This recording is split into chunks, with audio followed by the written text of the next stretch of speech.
Hi friends, welcome back to శాంతం ప్రశాంతం YouTube channel. ఈరోజు ఈ వీడియోలో ఏంటంటే నేనైతే బిఎస్ఎన్ఎల్కి అయితే మారడం జరిగింది. బిఎస్ఎన్ఎల్కి మారి నేనైతే 90 రోజుల పైన అయితే అవుతుందన్నమాట. బిఎస్ఎన్ఎల్లో ఎదుర్కొన్న సమస్యలు ఏంటి, ప్రాబ్లమ్స్ ఏంటి, నా బాధ ఏంటి, నా గాథ ఏంటి అనేది మీతో షేర్ చేసుకుంటాను. ఈ వీడియోని పూర్తిగా చూడండి, లైక్ చేయండి, షేర్ చేయండి. ఎందుకంటే మీరు తెలుసో తెలియకనో బిఎస్ఎన్ఎల్కి అయితే మారాలి అని అనుకుంటారు, లేదంటే ఒక కొత్త సిమ్ తీసుకోవాలని అనుకుంటారు. ఎందుకంటే నా పర్సనల్ ఒపీనియన్ నేను చెప్తున్నాను, వినండి. అలాగే మీరు ఏ నెట్వర్క్ వాడుతున్నారు ప్రజెంట్ అనేది కింద కామెంట్ సెక్షన్లో తెలియజేయండి. లేదంటే ఇంకా ఏమైనా డౌట్స్ ఉన్నట్లయితే మీరు కామెంట్ సెక్షన్లో తెలియజేయండి. నేనైతే 100% రిప్లై అయితే ఇస్తాను. నేనైతే ఆగస్టు 8 రోజు అయితే నేనైతే పోర్ట్ పెట్టాను. నేను ఇంతకుముందు అయితే ఎయిర్టెల్ అయితే యూజ్ చేసేవాడిని. ఇప్పుడైతే నేను బిఎస్ఎన్ఎల్కి మారాను. ఏంటంటే అప్పుడు బిఎస్ఎన్ఎల్ అయితే హైప్లో ఉండేది. ఆగస్ట్ 15కి 4G సేవలు అయితే హైదరాబాద్లో లాంచ్ అవుతాయని చెప్పడం జరిగింది. అందువల్ల ఏంటంటే నేను నమ్మానన్నమాట. నాకు సెకండరీ సిమ్ కూడా ఉంది, జియో సిమ్. అది పోర్ట్ అవ్వాలని అనుకున్నాను. అదే ఎందుకు డైరెక్ట్ ఇదే సిమ్తో మనం పోర్ట్ అయితే మనకు బెస్ట్ ఉంటుంది కదా అని అనుకున్నాను. ఇంకొక పాయింట్ ఏంటంటే నాకు నా రూమ్లో వచ్చేసి వైఫై ఉందన్నమాట. నాకు నెట్ రాకున్నా పర్లేదు, కాకపోతే సిగ్నల్ వస్తే సరిపోతుందని నేను అనుకున్నాను. కాకపోతే నాకైతే బిఎస్ఎన్ఎల్ 90 రోజులు వాడిన తర్వాత శతకోటి వందనాలు అయితే పెట్టాలని నేను అనుకున్నాను.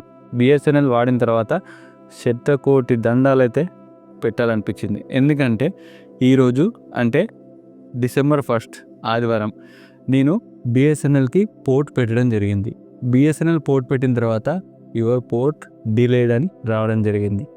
ఇదేంటి అని అనుకున్నా. తర్వాత మెయిన్ బ్యాలెన్స్ లేనిది మెసేజ్ అయితే వెళ్ళదు. తర్వాత మెయిన్ బ్యాలెన్స్ వేసి చేశాను ఇదంతా. మళ్ళీ పోర్ట్ పెట్టాను, మళ్ళీ అలానే వచ్చింది. నేను కస్టమర్ కేర్కి కాల్ చేశాను అన్నమాట. కస్టమర్ కేర్కి కాల్ చేస్తే ఇక్కడ ఒక షాక్ అవ్వాల్సిన విషయం ఏంటంటే 25 మినిట్స్ వెయిటింగ్ పీరియడ్ అనమాట. కస్టమర్ కేర్తో మాట్లాడడానికి 25 నిమిషాలు వాళ్ళైతే పెట్టడం జరిగింది. ఓకే, వెయిట్ చేశా. 25 నిమిషాల తర్వాత కస్టమర్తో మాట్లాడితే, ఏమండి మీ వాయిస్ క్లియర్గా లేదు సార్, మీ వాయిస్ క్లియర్గా లేదు, ఒకసారి చూసుకోండి. అయితే అలా ఉంది మరి మీ సర్వీస్ అని నేను చెప్పాను అనమాట. సార్ చెప్పండి అని అన్నారు. తర్వాత నాకు ఇది ప్రాబ్లం ఉంది, అయితే నేను సిమ్ తీసుకొని 90 రోజులు అవుతుందా అని అడిగాను అనమాట. డైరెక్ట్ అడిగాను. అంటే 90 రోజులు అయితే నేను వెయిట్ చేసి చెప్తాను, వెయిట్ చేయండి సార్, నేనైతే చెప్తానని అన్నాను అనమాట. సరే వెయిట్ చేశాను అనమాట. వెయిట్ చేసిన తర్వాత ఏంటి రావడం లేదు, నేనైతే పోర్ట్ పెట్టాను, పోర్ట్ పెట్టినా కూడా నాకైతే రావడం లేదని అన్నదన్నమాట. సార్ వస్తుంది సార్ అని అన్నది. సార్ మేడం నాకు రావట్లేదు అని నేను చెప్పాను అనమాట. ఇట్లా డిలేడ్ అని వస్తుంది అంటే మీకు ఈ మంత్ లాస్ట్లో వస్తుంది అన్నారు. అసలు ఏమొస్తుంది, అసలు ఏంటి అని నేను అడిగాను. ఒక్క నిమిషం సార్, నేనైతే కాల్ హోల్డ్లో పెడుతున్నాను, మీరైతే వేచి ఉండండి అని చెప్పిందనమాట. సరే అని వేచి ఉన్నాను అనమాట. వేచి ఉన్న తర్వాత డైరెక్ట్ ఇంకేంటంటే కోసేపు అయితే ఉంచిన తర్వాత మీరు రేటింగ్ ఇవ్వాలంటే ఇంకా సిస్టమ్ రికార్డింగ్ అది రేటింగ్ ఇవ్వాలంటే 1 2 3 4 5 అలా క్లిక్ చేయండి అని చెప్పారనమాట. తర్వాత చూస్తే కాల్ అయితే కట్ అయిపోయింది అనమాట. నేను ఇన్ని రోజుల బట్టి సిమ్ వాడుతున్నాను, కాకపోతే ఇలాంటి ఎక్స్పీరియన్స్ అయితే నేనైతే ఎప్పుడు చూడలేదు. మీరు కూడా చూసారా చూడలేదా కామెంట్ సెక్షన్లో తెలియజేయండి. అదేవిధంగా ఎవరైనా బిఎస్ఎన్ఎల్ నెట్వర్క్ వాడుతున్నట్లయితే, మీ ఏరియాలో నెట్వర్క్ వస్తున్నట్లయితే మీరైతే కస్టమర్ కాల్ చేసి ఈ విధంగా నేనైతే పోర్ట్ పెట్టాలనుకుంటున్నాను, నాకు ఇది పోర్ట్ పెట్టాను, కాకపోతే నాకు పోర్ట్ రిక్వెస్ట్ అయితే డిలే అని చూపిస్తుంది అని మీరైతే అడగండి. వాళ్ళు ఏం సమాధానం చెప్తారని మీరైతే నాకైతే చెప్పండి ఫ్రెండ్స్. ఎందుకంటే నాకైతే చాలా అంటే చాలా విసిగిపోయాను ఫ్రెండ్స్. మనకు మొబైల్ అంటే చాలా ఇంపార్టెంట్, అదేవిధంగా కాల్స్ కూడా ఇంపార్టెంట్ అనమాట. నాకు మొబైల్ నెట్వర్క్ అయితే అసలే రాలేదన్నమాట. ఇంకోటి ఏంటంటే నేనైతే 199 అయితే రీఛార్జ్ చేస్తాను ఫ్రెండ్స్. ఫస్ట్ పోర్ట్ అయినప్పుడు 249 తోటి రీఛార్జ్ చేశాను. అప్పుడు మనకు డైలీ 2GB, ఇంతవరకు 3 months అయితే అవుతుంది. 199 ఈ విధంగా రీఛార్జ్ చేశాను. ఒక్కనాడు కూడా పూర్తిగా 2GB అయితే వాడలేదు. ఒక్కో రోజు అయితే 200 MB ఏమో వాడాను.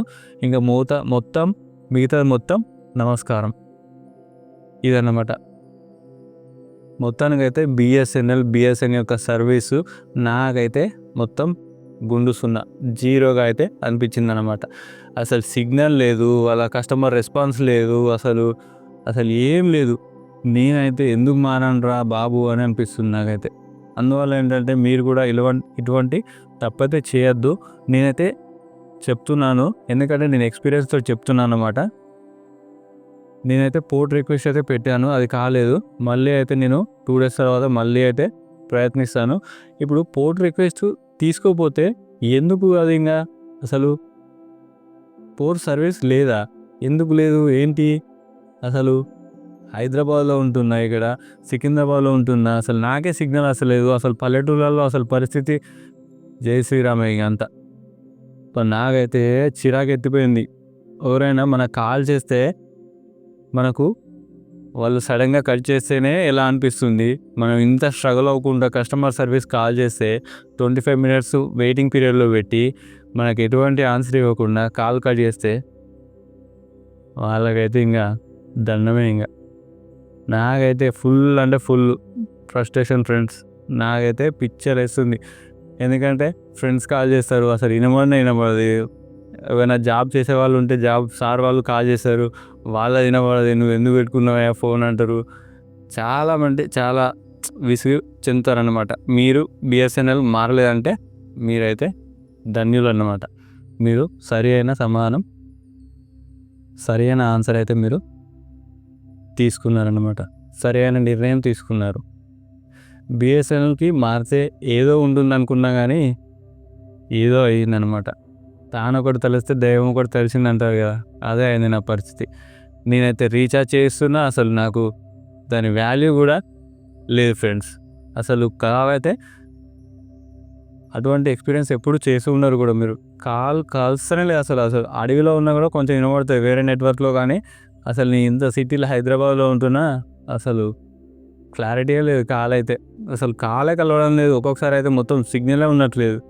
ఇంకా ఇది బిఎస్ఎన్ఎల్ యొక్క కథా కార్ఖానా. మరి ఇంకా బిఎస్ఎన్ఎల్ నెట్వర్క్ ఎప్పుడు వస్తుందో ఏంటో, నేనైతే ఎప్పుడు పోర్ట్ అయితే ఎప్పుడు వేరే నెట్వర్క్ వెళ్ళాలని నేను చూస్తున్నాను అనమాట. ఇది ఫ్రెండ్స్ నా బిఎస్ఎన్ఎల్ యొక్క గాథా బాధ.